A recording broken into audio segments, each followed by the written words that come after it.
नमस्कार दोस्तों। आज मैं फिर हाजिर हूँ आपके सामने एक नए विषय के साथ। नवरात्र शुरू होने वाले हैं। माँ दुर्गा आदिशक्ति हैं।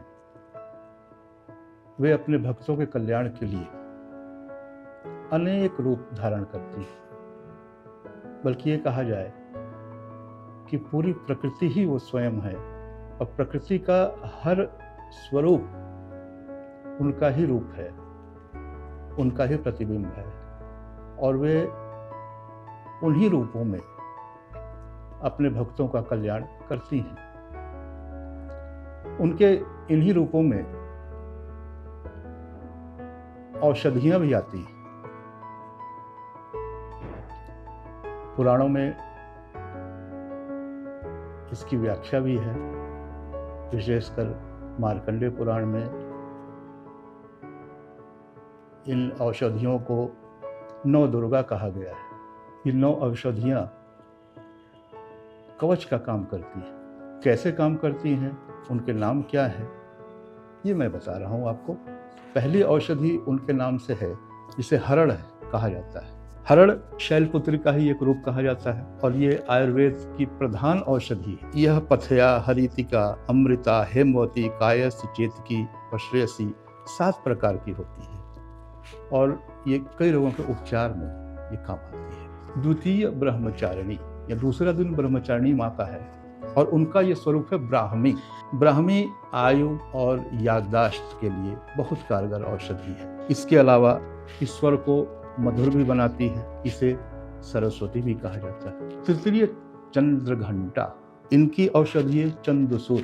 चंदसूर एक ऐसा पौधा है जो दिखता तो धनिया के समान है, लेकिन यह मोटापा दूर करने में बड़ा ही कारगर सिद्ध हुआ। इसी तरह से चतुर्थ कूष्मांडा। कूष्मांडा जो है, यह औषधि पेठा कहलाती है, जिससे पेठा मिठाई भी बनती है और यह, जिसे हम लोग कुम्हड़ा भी कहते हैं, ये रक्त विकार को दूर करने में बहुत कारगर सिद्ध है। इसके अलावा मानसिक रोगों में भी यह अमृत के समान काम करती है। दोस्तों, पंचम स्कंद माता और इनको अलसी के रूप में जाना जाता है या अलसी को इनके रूप में जाना जाता है। अलसी फ्लैक्सीड जिसको हम लोग बोलते हैं, यह वात, पित्त और कफ नाशक औषधि। षष्ठम कात्यायनी देवी है। मोया नाम की औषधि इनका प्रतिरूप है। मोया औषधि कफ, पित्त और गले के रोगों में बहुत कारगर सिद्ध होती है। सप्तम कालरात्रि। कालरात्रि देवी नागदौन के रूप में अपने भक्तों का कल्याण करती है। नागदौन औषधि ये मस्तिष्क के विकारों को दूर करने वाली औषधि है। इसके साथ ही पाइल्स हो, उसके लिए रामबाण का काम करती है। इसको कई जगह दूधी भी कहा जाता है इस औषधि को। अब आते हैं अष्टम, महागौरी। देवी महागौरी 8वीं रात्रि की देवी हैं और तुलसी के रूप में ये पूजी जाती हैं। तुलसी इनकी औषधि है। अब तुलसी के गुणों के बारे में हम सभी जानते हैं। विशेषकर ये हृदय रोगों के लिए काफ़ी कारगर सिद्ध होती है। बस यही है कि एकादशी को छोड़कर बाकी किसी भी दिन इसका सेवन किया जा सकता है। अंत में आती है 9वीं जो तिथि आती है, सिद्धिदात्री